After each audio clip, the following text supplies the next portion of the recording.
In this video, we're going to go to a mine, a museum, and historic Bachelor Loop.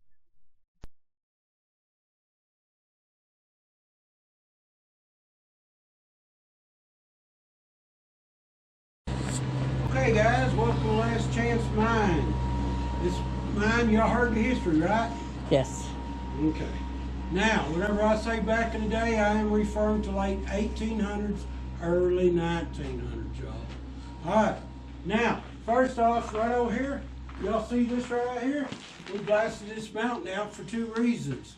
One is to make a parking lot to add on our parking lot. The other two is because we had to. According to the mine inspector, he said our other entrance was a little sketchy. So we had to blast it anyway to be able to give tours. Alright, so we blasted this. Then there was the original tunnel. This tunnel was just this big, guys.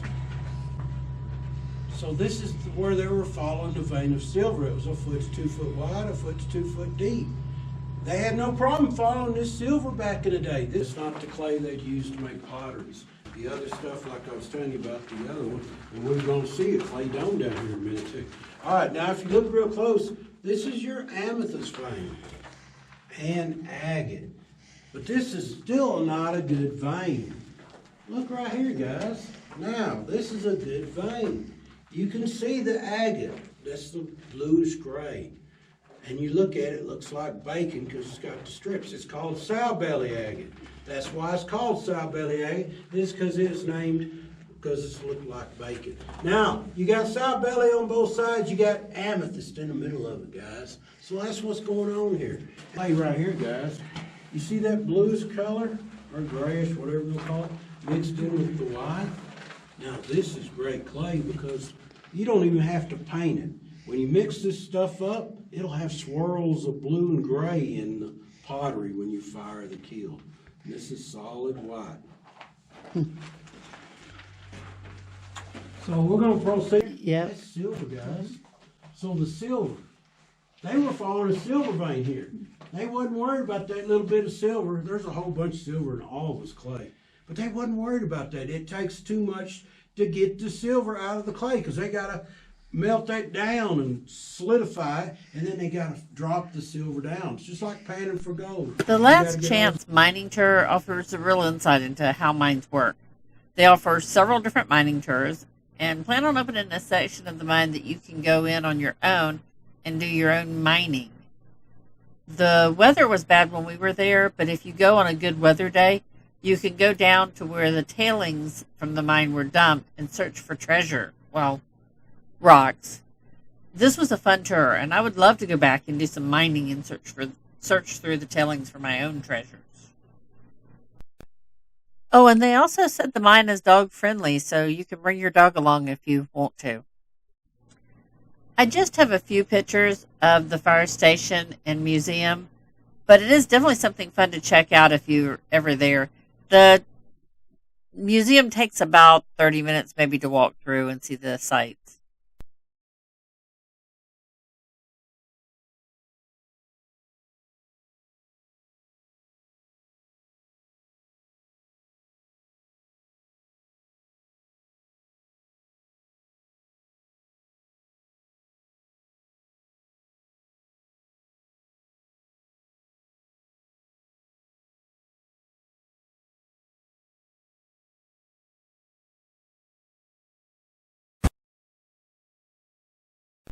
This is just going to be a short clip to show you some of the old buildings you can expect to see, and even the one that crosses over the road.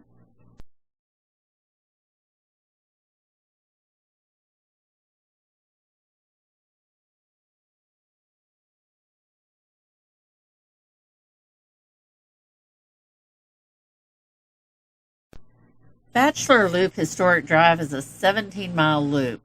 This takes you through old mining sites from the 1890s and abandoned homes in a ghost town. You can take the main route that follows West Willow Creek, or you can take the East Willow Creek Road. West Willow is more steep than East Willow. The road starts in a canyon and has some narrow areas.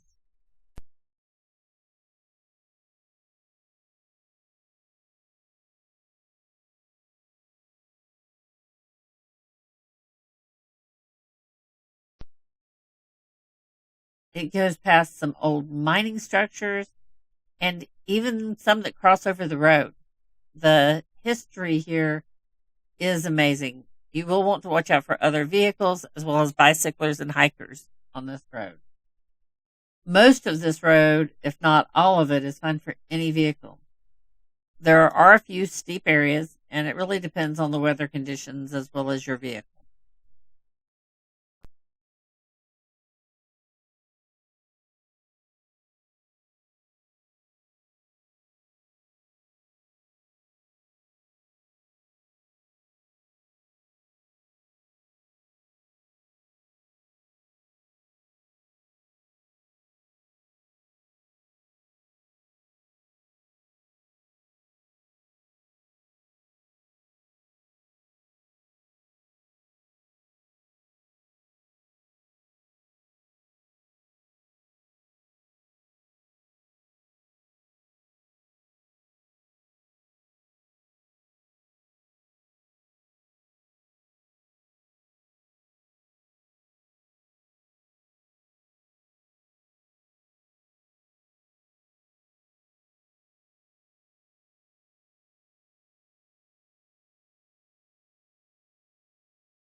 On the Bachelor Loop, there are several side trails you can take, miles and miles of trails.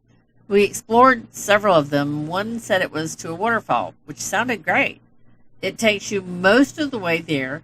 For the last half mile or so, the trail stops at a cabin just past a water crossing, and you have to walk to the waterfall if you want to get to it. There I would love to tell you how pretty this trail was and how much we enjoyed it. And the scenery was beautiful, but the drive was painfully bumpy, very rocky. And since it is an in and out trail, you have to do it twice. We passed some others on the trail that were equally impressed with the bouncy road. It takes a while to get to the waterfall because you have to go so slowly. Not sure we would do it again, but we always enjoyed the experience. Mom would definitely not want to do it again.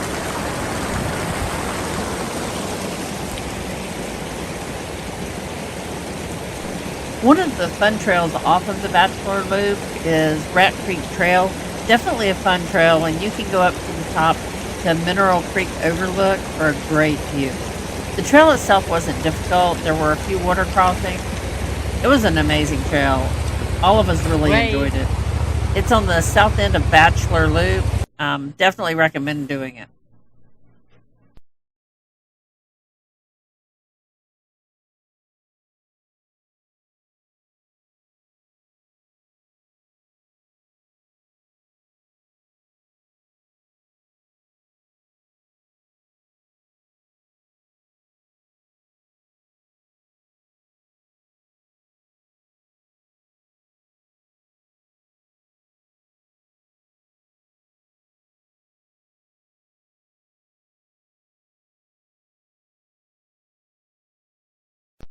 This is a little clip of the road going to the waterfall. It's not difficult really, just very, very rocky.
Next, we are off to South Fork for some trail riding and maybe some railroad biking.